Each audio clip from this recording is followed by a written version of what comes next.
bonjour et bienvenue dans notre 6e podcast du sens et du rire. Je suis Laetitia Exbraya et j'aime pas trop porter des masques, mais si en fait j'aime bien porter des masques. Mais moi je suis Aurélie Jure et j'ai vraiment pas envie d'en porter des masques. En tout cas, pas pour aller faire tes courses. Pas pour aller me promener dehors, pas pour rouler toute seule dans ma voiture. Donc j'en ai un et a priori je dois pas dire publiquement ce que je fais avec. Et est-ce que tu te poses la question quand tu vois l'affiche masque obligatoire de s'il faut que tu le mettes vraiment ou pas? Ben j'y vais pas. Moi si je vois masque obligatoire je fais demi-tour. Vous l'aurez compris, l'actualité nous a inspiré pour ce 6e podcast, le thème du masque.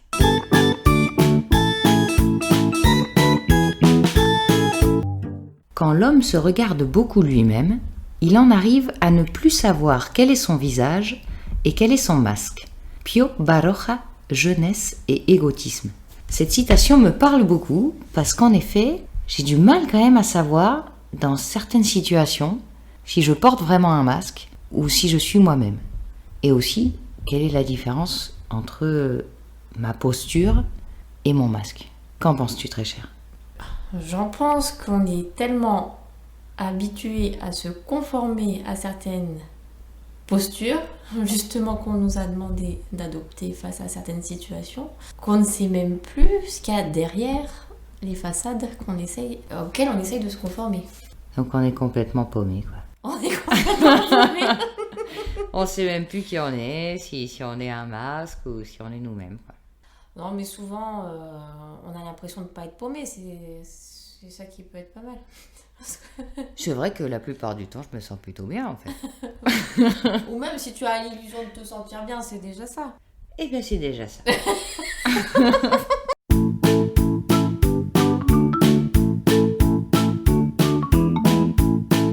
Et donc, l'actualité nous a amené à réfléchir sur le masque que l'on porte toujours, consciemment ou inconsciemment. Parce que on sait finalement, plus ou moins, même si on n'a pas l'impression de se cacher derrière quelque chose, que dans certaines situations, on veut chercher à convaincre, à séduire. Donc on ne va pas montrer directement la partie la moins jolie de nous, la moins sympa. Ça, on attend un petit peu de connaître la personne, quoi. Donc si on veut aller séduire quelqu'un sentimentalement ou professionnellement, on montre toujours le plus beau côté de nous.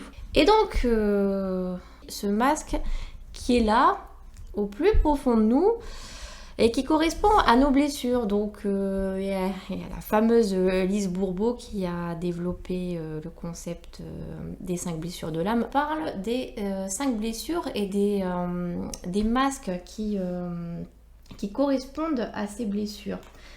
Et donc nous avons par exemple pour la blessure du rejet, le masque du fuyant.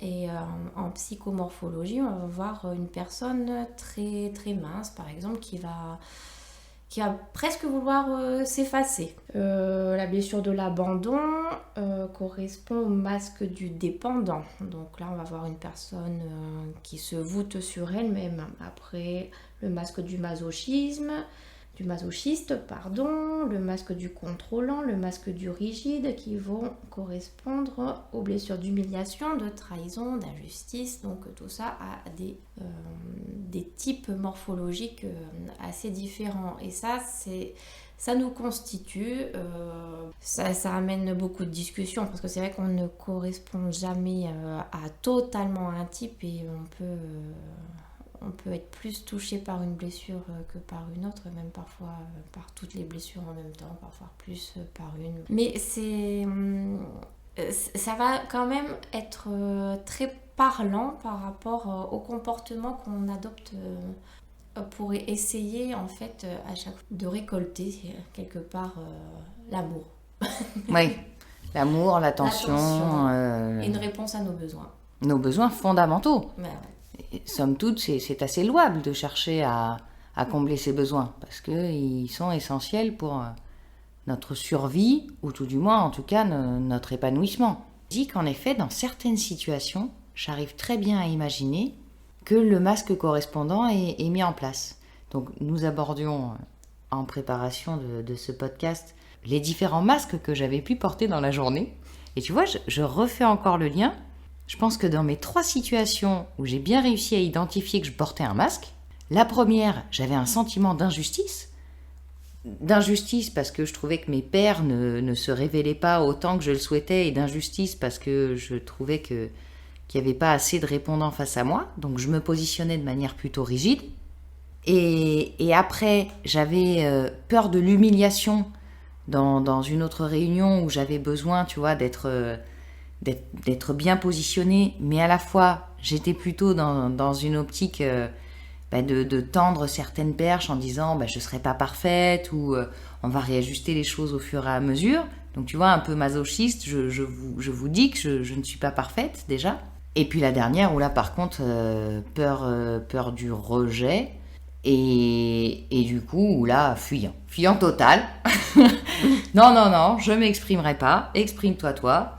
Je m'exprimerai sur les choses sur lesquelles je suis sûre, mais sur les choses qui risquent de m'ébranler un peu, je me tais. Donc c'est très bien, c'est vrai que c'est très cohérent. Le développement de Lise Bourbeau, c'est de dire qu'on a une morphologie qui correspond à une blessure qui est plus profondément ancrée et à un masque qu'on a plus l'habitude de porter. Mais après, en effet, on peut être touché de manière différente par ces différentes blessures et donc porter tous ces masques à la fois. En tout cas, être en capacité de les mettre en place de manière différente. C'est que la blessure va plus se manifester aussi par rapport à nos comportements au quotidien, à notre façon, par exemple, de nous alimenter, ou aussi de réagir par rapport aux situations. Par exemple, la même situation ne va pas être comprise de la même façon par rapport à une personne qui va être sujette à la blessure du rejet que celle qui va être sujette à la blessure d'humiliation. Oui, c'est-à-dire que... Celui qui se sent rejeté va intérieurement élaborer tous les schémas pour dire là, je suis pas bien, là, on ne m'aime pas parce que j'ai pas été assez bien dans cette situation, donc... je suis rejetée, donc on crée automatiquement nous-mêmes les conditions du rejet.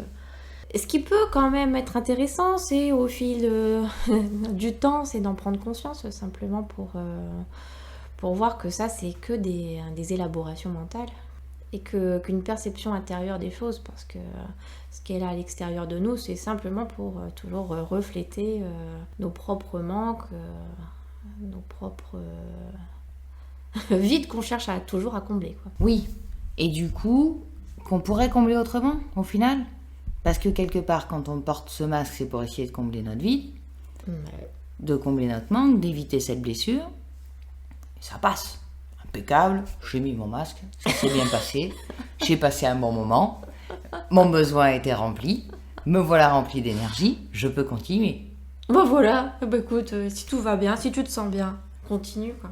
J'y vais. Allez, c'est parti. Est-ce que tu te sens en cohérence avec toi-même ? Oui. Voilà. Non, mais c'est vrai. Même quand, justement, je fais cet effort de réfléchir à est-ce qu'en ce moment, je suis en train de porter un masque, je me sens bien. Même si j'identifie qu'à ce moment-là, je suis en train de porter un masque, déjà, le fait d'y réfléchir, je me dis que je suis quand même pas mal. J'ai coché la réflexion.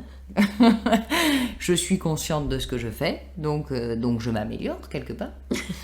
Et en même temps, je continue à avancer sur le chemin qu'en tout cas je me crée et que je regarde, et je me dis que c'est très bien, et que après tout, si ça me demande de porter un masque de temps en temps, ça me dérange pas tant que ça. Et ça revient à ce qu'on disait tout à l'heure, c'est et si nous jouions totalement la carte des masques justement dans chaque situation, mais à fond, pour encore plus se découvrir soi-même. C'est vrai. Et alors attends, parce que c'est vrai qu'on l'a dit tout à l'heure et ça me paraissait complètement fluide, mais il y avait cette notion de se découvrir encore plus soi-même. Est-ce que c'est parce qu'on va à fond dans ce masque, Ou est-ce que parce que quand on va à fond finalement dans ce masque, à un moment donné, il tombe pas, quoi. Tu vois, c'est ça la question. Mais alors, si je veux un exemple pour essayer d'illustrer ça de manière un peu plus pertinente. Je suis dans une situation où quelqu'un m'énerve. Je m'énerve sur cette personne et j'ai mon masque un peu rigide parce que je trouve que c'est injuste et donc je reste fixé sur ma position. Et je continue et j'insiste et j'insiste et j'insiste. Et donc je me bats contre cette injustice un petit peu. Et à un moment donné, peut-être que je fais céder, tu vois, la personne en face. Et du coup, mon injustice, elle est réparée. Et là, je suis refaite. Donc j'ai aussi répondu à mon besoin. Et quelque part, à un moment donné, du coup, mon masque, il est aussi cohérent avec mon besoin de justice. Donc tu vois, il n'est pas si incohérent avec mon moi-même. Parce que je l'ai poussé jusqu'au bout. C'est ça, ouais. Aller jouer son propre rôle tellement bien qu'après, on en arrive à le dépasser. Pour pouvoir après jouer encore un autre rôle. Et puis... Ouais. Et en même temps, si je suis trop rigide au bout d'un moment, je ne vais pas répondre à certaines de mes valeurs fondamentales qui sont quand même de faire attention aux autres. Parce que si je les fais plier par ma rigidité, mais que du coup ça l'a blessée aussi, c'est... Elle n'a qu'à faire attention à elle, hein, cette personne, si elle est blessée. Aussi, non mais c'est vrai. Elle apprendra à exprimer ses besoins aussi. Et puis à appliquer un peu plus de justice dans son comportement. Hein. Un peu plus écouter les autres et mettre en application ce qu'elle dit. Bon, entre les deux, on rajoutera un petit peu de communication non violente au cas où pour vérifier que tout le monde va bien. Peut-être que ça peut tempérer. C'est vrai. Parce que voilà, exprimer ses besoins sans trop aller heurter l'autre. C'est vrai, c'est important parce que ça nous permet de nous exprimer plus clairement. Mais est-ce que là aussi, tu vois, la communication non violente, c'est pas un masque ? C'est un concept qui est très très très intéressant, encore une fois, mais tout dépend de comment il est appliqué et dans quelle intention il est appliqué. Alors, par exemple ? Est-ce qu'elle est appliquée pour effectivement pour se cacher soi-même, justement derrière des préceptes et qui sont très louables, hein, mais est-ce que c'est pas aussi cacher ses propres besoins ? Par exemple, j'ai une très forte colère en moi, puis et puis ma première envie, ça va aller d'insulter quelqu'un. Bon, alors c'est vrai que si je suis au premier abord, ce qu'on me dit être non violent, je ne vais pas aller exprimer cette colère de manière basique, sûr, mais je peux en arriver à être violent envers moi-même si je nie cette colère. À mon sens, le vrai respect de la communication non violente, c'est aussi savoir ne pas nier qu'est-ce qui est à la source de ce que je veux exprimer. Donc arriver à ne pas être violent envers la personne tout en m'exprimant correctement, donc réussir à trouver ce qui est juste pour soi, pour aussi en face, en même temps, ne pas être agressif. Oui, c'est ça, réussir à exprimer ma colère pour être alignée avec moi-même parce que je la ressens. Ouais. Donc j'ai besoin de l'exprimer et de la partager parce qu'en plus, elle est née d'un comportement qui n'était pas conforme à mes attentes, d'une frustration générée par quelqu'un à qui j'ai envie de le souligner pour justement rééquilibrer les choses, réduire ma colère et permettre de renouer le lien aussi quelque part avec cette personne. Parce que quand on fait l'effort d'aller communiquer, c'est aussi qu'on a envie de, quelque part, d'établir le lien. Bon, après, ça part quand même donc d'une démarche de soi. Tu vois, ça me rappelle que nous avons dégusté une délicieuse bouteille de vin blanc qui s'appelait Ego et qui était également tout à fait en lien avec notre sujet du jour parce que quelque part le masque est là pour nous permettre de protéger notre ego et ou de flatter notre ego. Mais en tout cas, il est vraiment en lien avec cet ego qu'on se crée, qu'on développe et pour lequel du coup, on a besoin de masque. Qui a été conçu quelque part pour nous. Alors, et qu'on a conçu. Alimenté. Ouais. Oui. Est-ce qu'on Quel masque on veut encore garder de nous ? Mais oui, c'est ça. Est-ce qu'on souhaite être pleinement nous-mêmes ou est-ce qu'on souhaite être autre chose ? Est-ce qu'on souhaite profiter de la vie, transformer notre vie ou transformer notre nous-mêmes, le transcender pour en faire quelque chose? C'est là qu'on en vient à c'est quoi être soi-même? Et voilà, c'est quoi être soi-même? Et est-ce que le but final, c'est d'être nous-mêmes? Ben oui, pourquoi on serait là sinon? Peut-être que c'est aussi le but, c'est de se transcender.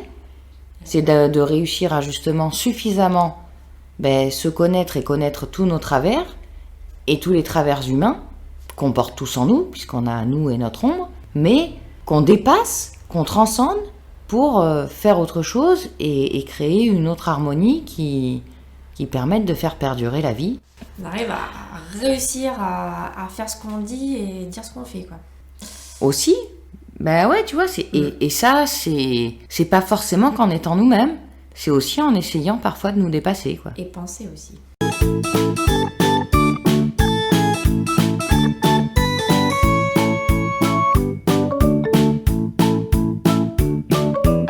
Et pour notre citation des mignons du mois, voici la proposition. Un sourire sur mon visage ne veut pas dire absence de problème, mais capacité à être heureux malgré tout. Et ça nous fait rebondir sur un élément que nous n'avons pas développé auparavant, qui est que le masque, c'est aussi une façon de nous protéger de nos émotions. Alors, soit de les occulter pour que la personne en face ne s'en rende pas compte, ce qui nous permet justement de nous sentir plus forts, soit à un moment donné, les exprimer d'une autre manière, avec un masque qui protège ce qui nous semble être la faiblesse dans les émotions, mais qui nous permet de les exprimer malgré tout. Voilà, c'est que ce qui reste fondamental, c'est de pouvoir toujours être à l'écoute de cette émotion.